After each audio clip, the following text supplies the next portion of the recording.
So this right here is my $80,000 toolbox. You pop the trunk, you got all your tools right here, and I'm sure it's still cheaper than buying a Snap-on set, and it works great. It has 500 horsepower stock, and you can always upgrade from there. But anyways, jokes aside, all the engine stuff is on this pallet here, and the guy's picking it up in the morning.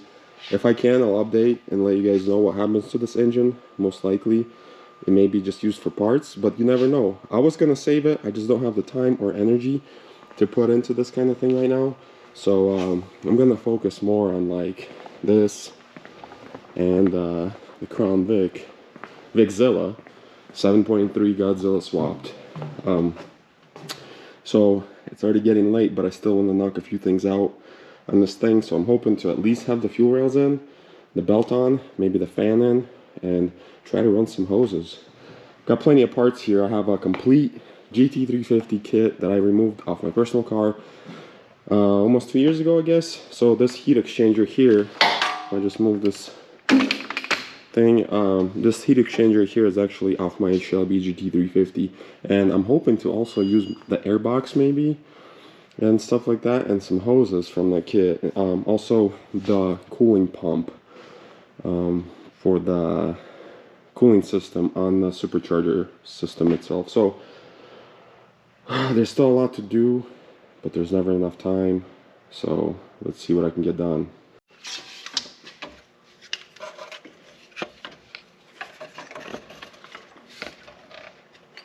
So my boy Nick from Whipple actually sent me some 7.3 F250 350 instructions, and that should help me route this belt. I think I'm on the right track.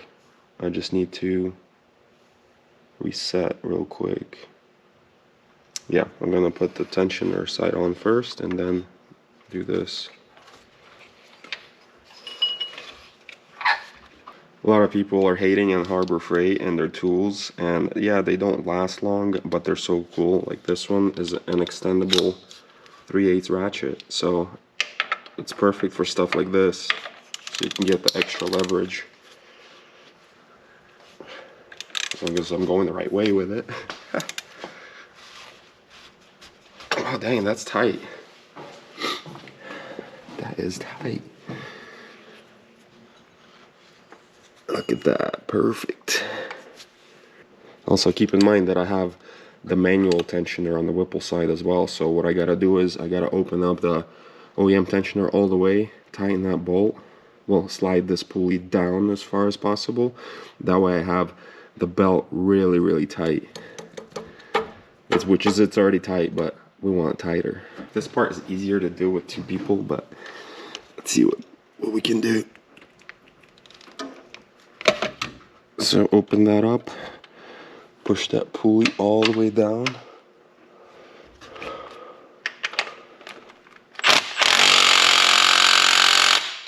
Tighten the crap out of it and release.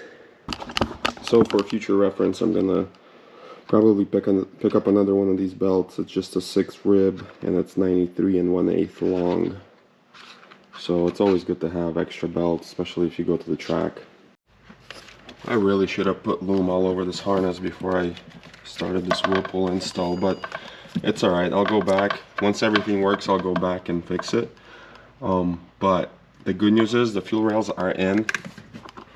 That's connected, and both fuel rails are in. I'm still going to use the pressure sensor, fuel pressure sensor from the OEM CrownVic setup, because I want to have that plugged in so I can see what the fuel pressure is, because that PCM is a stock 2009 PCM from the CrownVic, and it wants to see fuel pressure, so we'll leave that.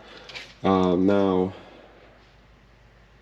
the MAF sensor needs to be extended because our throttle went from this side to this side, and also the throttle body connector, the main one is pretty good. I think I'll leave it at the same length, but this one I need to extend it since I didn't want to run it through here, and this is actually going to run a different way.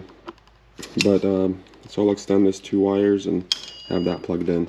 Still need to get the right bolts for the throttle body, but it's getting close.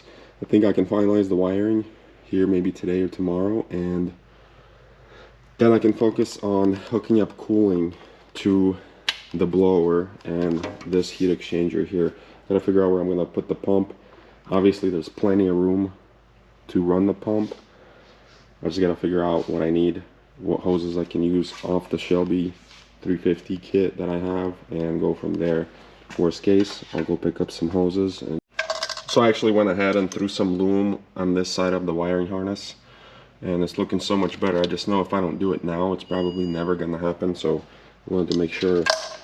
And on this side I still gotta get a couple more pieces of loom and finalize that. It's all looking good. Still gotta extend this little wire here to reach this throttle body connector there. And after that, I've got this hose that works, but the clearance is not that great. Maybe I'll just have it like that, but I know it's gonna expand a little bit. I mean, I don't know. Let me know in the comments what you guys think. I mean, it's like almost, well, my finger fits. So maybe 3/4 of clearance. Is that enough clearance, or should I try to find another hose that will work? But this looks pretty cool, and I know it's gonna clear the fan and everything because this is what I had before, so that's not an issue. Still, again, gotta run the lines to this guy and the pump somewhere.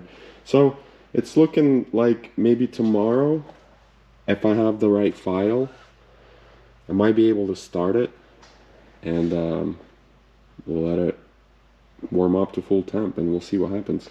I mean, we know it ran without the supercharger. Why wouldn't it run with a supercharger? Should run even better, I guess. So let's go. 75 years later. Welcome back to Later HP. If you've been following this channel for a while, 3 years ago I started, well, roughly 3 years ago, I started this Godzilla swap process. Godzilla is a 7.3 liter F-Series Super Duty gasoline engine. Some people get confused because they hear 7.3, they think it's the old diesel. No, it's not. This engine came out in 2020, and it is in the F250, F350, and up. A lot of actually RVs come with this engine as well. Super big engine, as you can see. When I ran this thing stock, put about 1,000 miles on it, had to cut a hole in the hood. Now the hole is not even big enough for this huge 3.0 Whipple Supercharger, and it is a stage 2 with the big throttle body. And a lot of work went into this car, and I finally brought it home because when it's home, I actually will complete it. There's not much work left, but it's just the little things, like I have to extend a few wiring harnesses or a few wires here and there. Throttle body is plugged in on this side, but there's a 2-pin connector that doesn't reach, so I have to extend that. And then the mass airflow sensor needs to be extended. The biggest thing is I already bolted and torqued this blower down, and then realized when I talked to Nick at Whipple, he said that since you're running the stock PCM, which this whole thing runs on the stock PCM with the stock 4-speed CrownVic transmission, which is crazy, I have to add this little guy to the back of the blower. And I bought the drill bit, bought the tap, and I'm like, I don't want to remove the blower. I was just gonna pull the lid, but then I can't. I bought the special tool and I don't have enough clearance. So my plan was to just pull the lid off and then put like a towel in there or a napkin and just drill, because there was a little hole there already with a little plug, and it's not big enough. That's what she said. So I was hoping this would work. I guess I could go buy a shorter drill bit. And the fuel system is connected. I am running a stock fuel pressure sensor still. This heat exchanger came off a GT350 Whipple complete kit, and I'm hoping all the hoses, or some of the hoses, I can use. I know I'm going to use the Bosch pump, and then I might just have to go buy some hoses. I think it's a 1/2 inch or something, or 5/8. Hopefully I can get this thing started today. That's my goal. My last video on this car was like 4 or 5 months ago, and a lot of people write me daily. They're like, hey, when are you gonna do another video on the VicZilla? And I'm like, I'm trying. It's just a lot going on. I've got 2 dark horses, that have Whipples on them, you know, so that's taking up time. And this kind of stuff is not cheap, you know, like everything costs money and takes a lot of time. It's not something you can do overnight, I guess you could say. And as you can see, I did loom up some of the wires already to make it look presentable. This side still needs some loom, but that's no big deal. The goal is everything works in this car, including AC. The goal is to have this thing like a daily driver. I gotta figure out how to put the wipers back on, because last time, if you watched one of my videos, I got stranded on the side of the highway because the wiper rubbed through the wiring here and shorted out and kept blowing my coil fuse, I think. So I had to remove that for now, but I'm gonna make it work. I'm gonna put the wipers on. That way I can just drive this to the drag strip, race, and drive it back, and hope nothing breaks. Why would it, right? Some people ask if I would ever sell this car, and I don't know how to even price something like this because I probably have like 15 grand in it, or close to that. I just didn't even keep track of anything. You know, its Supercharger was obviously like 8 grand roughly, but it wasn't complete, so I had to buy a few things like pulleys. And funny story, this alternator is actually off a 6.7 diesel, bolted right up. The power steering is original from the CrownVic. The AC compressor is original from the CrownVic. Some of the pulleys are original.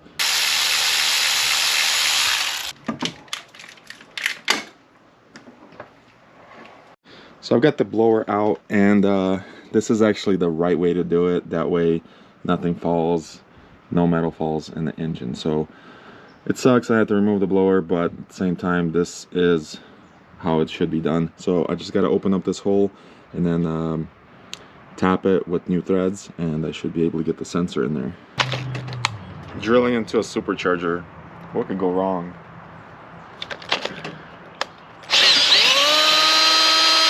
So I'm using a smaller drill bit. I'm gonna work my way up to. This is the final boss here. Let's get it. I guess I should have confirmed that this is the right size, huh? We don't care.